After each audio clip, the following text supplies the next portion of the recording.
Fala galera, beleza? Aqui é o Diego, sejam bem-vindos a mais um vídeo do canal. No vídeo de hoje eu vou falar sobre o nosso processo de criação, o workflow que a gente usa para criar nossos personagens e mascotes. Mas antes eu queria agradecer todo mundo que acompanha o canal, que está inscrito. A gente inaugurou esse canal oficialmente em abril desse ano e aí estamos fazendo 8 meses, já estamos com 1000 inscritos. Inclusive a gente postou semana passada um vídeo comemorando estes 1000 inscritos e onde eu falo também um pouquinho sobre a minha história, como eu entrei nessa área artística e como eu cheguei no mundo 3D. E mostro alguns projetos da época, bem no começo que eu fiz, então se você tiver curiosidade em saber um pouquinho mais sobre isso, vou deixar o link desse vídeo na descrição do vídeo. Bom, processo de criação, qual o workflow? O primeiro pilar é o concept art. O que está dentro do concept art. Depois que a gente fechou o projeto, a gente precisa fazer uma análise junto ao cliente para a gente desenhar esse briefing. A gente precisa detalhar e trazer o máximo de informações possíveis desse personagem para a gente conseguir briefar os artistas que vão trabalhar nele, principalmente o primeiro, que é o ilustrador, beleza?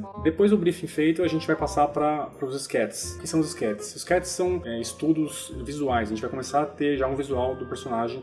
Então, o ilustrador, nessa etapa, utiliza o Photoshop e ele vai trazer opções de design para esse personagem, para esse mascote. Tá? Então, vai testar proporções, formas, tamanhos, estilos de óleo, de cabelo. A gente acaba fazendo diversas opções de sketches nesse processo de criação, onde a gente internamente faz um filtro, vê o que está mais dentro do briefing, o que está mais distante. A gente seleciona ou escolhe os que a gente acha que está mais dentro da proposta, do estilo, e envia para aprovação esses sketches. Em média, 3 a 4 sketches diferentes a gente costuma mandar. Uma coisa importante nessa parte de sketches é a gente se preocupar com a expressão e a pose que o personagem vai estar. E mesmo que a gente lá na frente vai ver novas expressões, novas poses, vai definir isso antes de finalizar em 3D, mas é importante que a gente apresente com expressões e poses parecidas, porque quando o cliente vê isso, ele já sente o personagem com a expressão e com a pose dele, tá?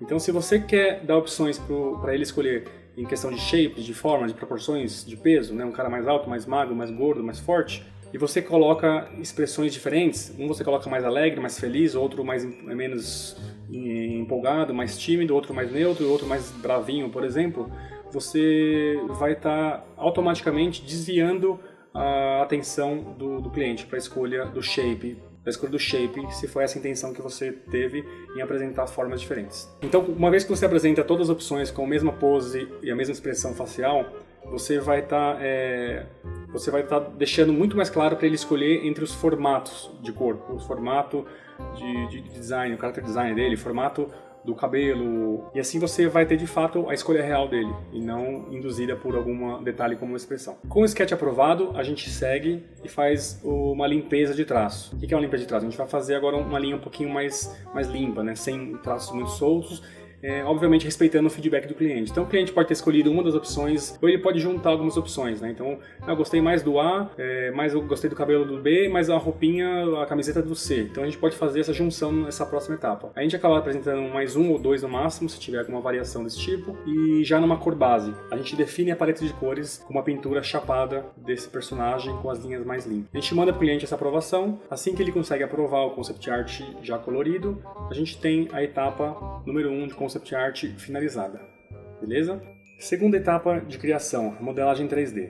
Essa etapa é onde o modelador vai pegar esse concept aprovado e vai fazer a tradução do 2D para o 3D. Então a gente agora vai ter esse mesmo personagem na versão 3D com volumes, ele vai ter profundidade, ele vai ter espessura, ele vai ter altura, então a gente vai poder girar ele e a gente vai poder ver ele de todos os lados. Então essa primeira etapa de modelagem é feita no ZBrush, a gente trabalha com a técnica de escultura digital, a gente também aplica as cores base do concept para aprovação e a gente envia um preview do modelo 3D em 3 vistas, né? De frente, de lado e 3/4, para o cliente conseguir ver todas as formas do personagem e do mascote. Com esse modelo aprovado, a gente vai para uma segunda etapa da modelagem, que é a retopologia. O que é a retopologia? Na primeira etapa, quando a gente faz a escultura, a malha do ZBrush fica muito densa, então a gente não se preocupa com a organização e a densidade dessa malha, ela fica bem pesada. Então essa malha, né, essa mesh 3D vai ficar mais leve, mais fácil de trabalhar nas próximas etapas.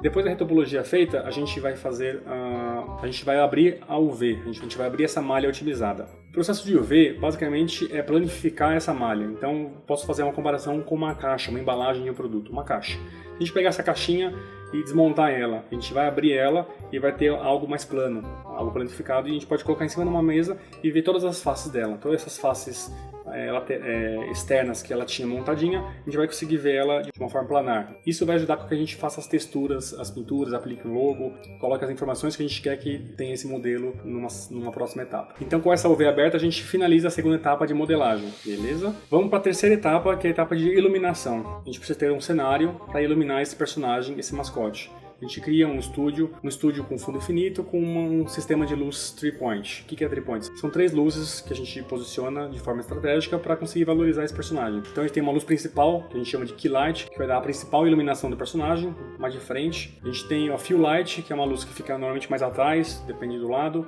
Ela vai dar um preenchimento, vai dar um recorte no personagem, vai dar um acabamento melhor mostrando alguns detalhes. E a gente tem a fill light, é uma luz que fica um pouco mais na lateral, para compensar algumas outras sombras que possam vir a ter.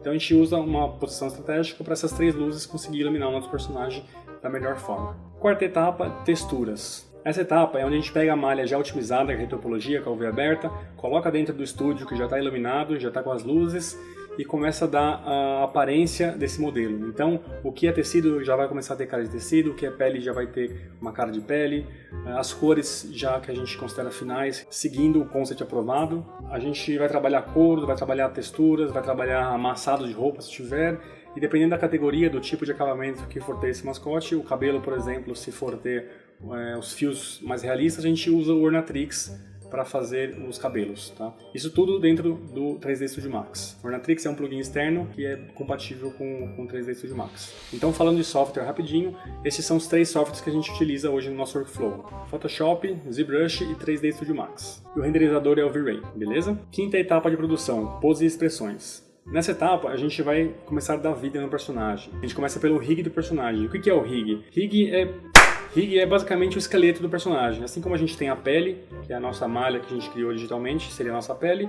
a gente vai criar o esqueleto, né? Então a gente vai criar realmente bones, a gente cria ossos nas articulações que a gente quer, no joelho, tem a pelvis, tem a coluna, tem a cabeça, e faz a malha respeitar esses ossos depois de uma articulação, e tudo isso é configurado. Então a gente deixa o personagem articulado, todo movimentado. A gente consegue pegar a mão dele aqui, fazer para cá, e tudo isso funcional, tá?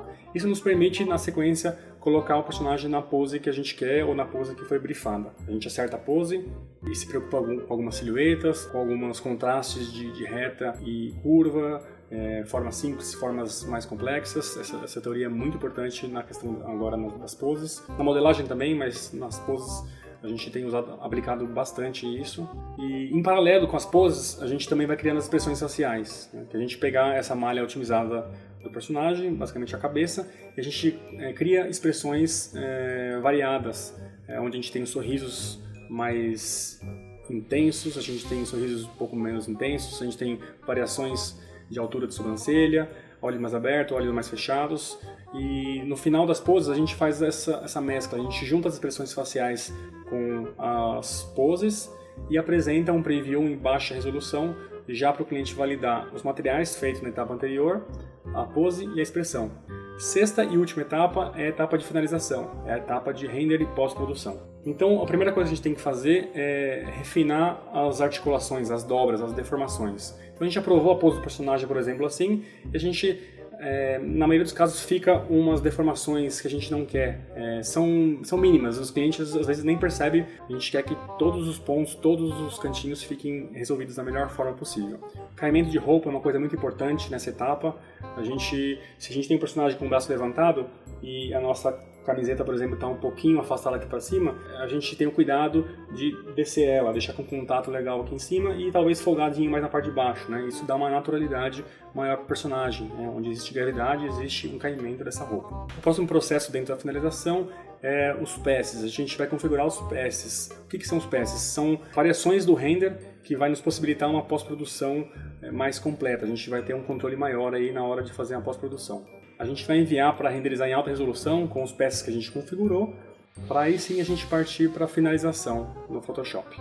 O render a gente costuma fazer com a Rebus Farm. A Rebus Farm é um renderizador online, se eu não me engano, de origem alemã, e a gente envia os projetos no sistema de nuvens, de cloud, para renderizar nas workstations deles, depois faz um download automático no nosso HD. Se vocês quiserem, deixa aí embaixo os pedidos que eu posso fazer um vídeo mostrando como funciona essa Rebus Farm, beleza? E o último processo é o processo de pós-produção. A gente pega esse render com todos os render passes, os render elements, junta isso no Photoshop, coloca tudo separadinho em camadas, separa o fundo com os mapas de alfa que a gente vai ter, projeta as sombras, deixa tudo separado, tudo organizado, facilitando o processo de trabalho de pós-produção. Essa é a etapa de a gente fazer pequenos ajustes de cores, então a gente vai levantar um pouquinho o contraste, vai mexer na saturação, vai colocar um reflexo, um brilho um pouquinho mais forte em algum lugar que a gente quer, vai retocar algum fio de cabelo que faltou ou que foi demais, vai deixar tudo isso e vai deixar tudo isso funcional, com fundo transparente, ele tem que funcionar em diversos fundos, fundo claro, fundo escuro, a sombra tem que ser separada para ele colocar com e sem sombra. Enfim, a gente deixa tudo isso bem organizado e bem funcional para o cliente pegar isso e usar da melhor forma possível e não ter nenhum problema em qualquer que seja a aplicação que ele vai fazer. Bom, galera, e é esse o processo que a gente usa para criar os nossos personagens e mascotes 3D. E também é esse o processo que a gente está fazendo de forma mais organizada possível no curso que está em produção. Então, se você curtiu o nosso processo, se isso te ajudou de alguma forma, deixa o seu like, compartilha com seus amigos. Participe também do grupo do Facebook que é aberto, um grupo de estudos que a gente está concentrando amantes de personagens 3D e lá o pessoal posta processos de trabalho, workflows, tira dúvidas, muito material bacana para você que quer aprender mais sobre personagens e mascotes 3D. Bom, eu vou ficando por aqui, gostaria de desejar ótimas festas para todo mundo, um Feliz Natal, um próspero Ano Novo e a gente se vê no próximo ano, beleza? Um abraço e até lá!